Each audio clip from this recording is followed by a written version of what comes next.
কখন বুঝবেন যে আপনার ইনিশিয়াল গতিটা আপনার রাস্তার গতির থেকে কম বা আপনার আশেপাশের ভেহিকেল থেকে কম? যখন আপনার থেকে পেছনে থাকা গাড়িগুলা বেশি বেশি ওভারটেক করতে থাকবে বা বেশি বেশি যাইতে থাকবে বা বেশি বেশি চাপ মারতে থাকবে আপনাকে, তখনই আপনি বুঝবেন যে আপনার গতিটা, আপনার যে রাস্তাটা আছে বা এই রাস্তার যে গতিটা আছে সেই গতির থেকে কম গতিতে আপনি চলাফেরা করতেছেন।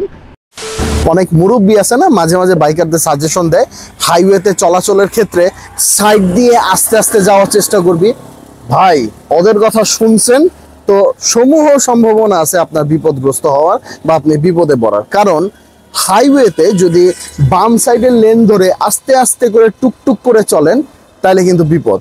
কারণ আশেপাশের গাড়ির গতির সাথে যদি আপনি তাল মিলিয়ে না চলেন তাহলে কিন্তু সাইড দিয়ে সরাইতে সরাইতে, অন্য গাড়ি ঘোড়া সরাইতে সরাইতে আপনাকে এমনভাবে ফেলে দিবে যে আপনি অতল গহ্বরে পৌঁছে যাবেন।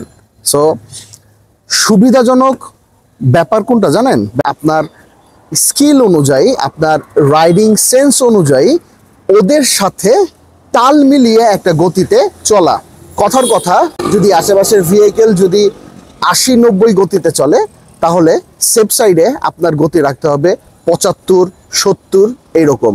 হ্যাঁ, অবশ্যই দেখে শুনে চলার চেষ্টা করবেন, কিন্তু হাইওয়েতে চলাচলের ক্ষেত্রে ওই সকল মুরব্বীদের কথা শোনা যাবে না যে সকল মুরব্বীরা বলে সাইড দিয়ে আস্তে আস্তে করে চলাচল করে ফিরে আসবি।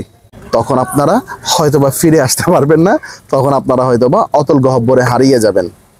চলেন এই ব্যাপারটা নিয়ে একটুখানি মোটো ভ্লগের মাধ্যমে বলে দেওয়ার চেষ্টা করি, বুঝায় দেওয়ার চেষ্টা করি। ওকে, আপনাদেরকে বোঝানোর উদ্দেশ্যে আমি এখন হানি ফ্লাইওভারে।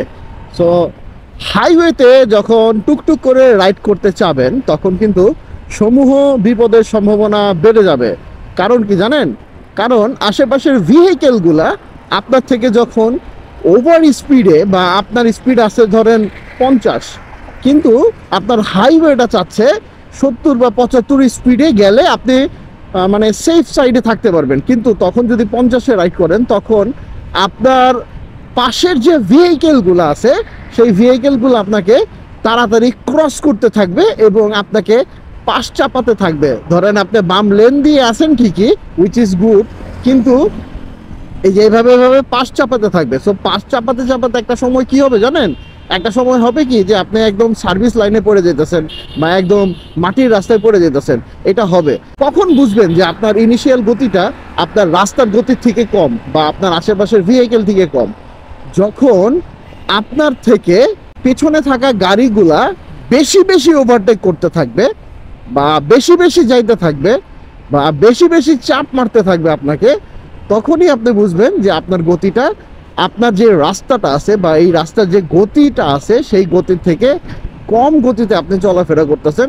তখনই আপনি বুঝবেন, এই যে যেমন এই যে ধরেন আমি যাইতেছি কততে, এখন 40-এ, হ্যাঁ রাইট 40-এ যাচ্ছি। তো এই যে দেখেন পেছন সাইডের অনেকগুলা, এই যে দেখেন অনেকগুলা গাড়ি সিমেন্টিনিয়াসলি আমাকে ওভারটেক করতে থাকবে।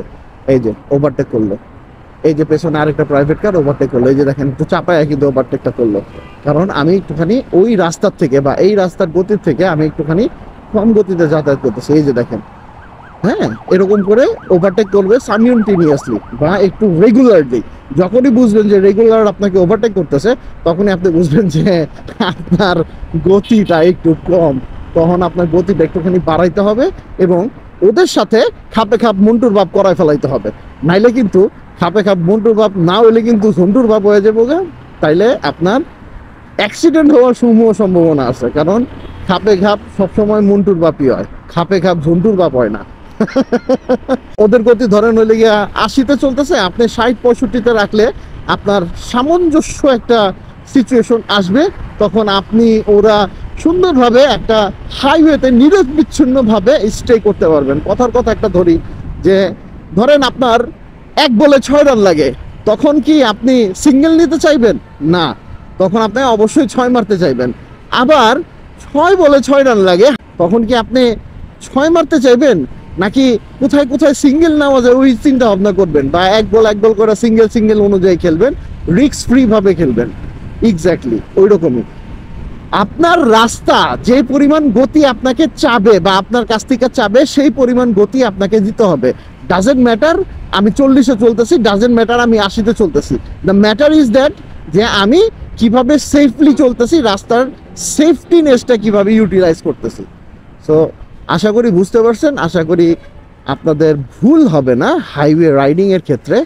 যে সকল পন্থা বলে দিলাম সেই পন্থা অনুযায়ী চলার চেষ্টা করবেন। আপনাদেরকে বোঝানোর ক্ষেত্রে এখানে আইসা পড়ছি, আবার ইউটার্ন করে আবার চলে যাবো ওইখানে। সো ইয়েস, আমার বোঝানো শেষ। সোনার বাংলাদেশ টোলটা দিয়ে চলে যাব।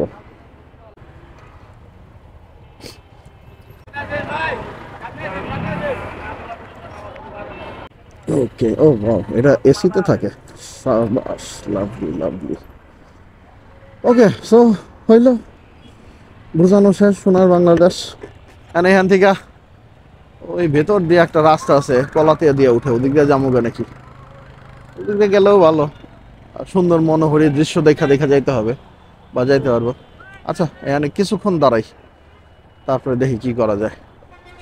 ওকে, সো বাইক চালানোর ক্ষেত্রে সবাই রুলস মেনটেন করে বাইকটা করবেন, ফুল ফেস হেলমেট ব্যবহার করার চেষ্টা করবেন। মনে রাখবেন, জীবন হচ্ছে সময় মূল্য অনেক কম। ফিরবো নতুন কোনো ভিডিও নিয়ে, নতুন কোনো তথ্যপাত্র নিয়ে। সে পর্যন্ত ভালো থাকবেন, সুস্থ থাকবেন, চলতে থাকবেন সময়ের সাথে, সময় ব্লগসের সাথে। আর হ্যাঁ, এই ভিডিওটা যদি ভালো লেগে থাকে, ইম্পর্টেন্স মনে হয়ে থাকে, তাহলে শেয়ার করে দিন। আল্লাহ হাফেজ।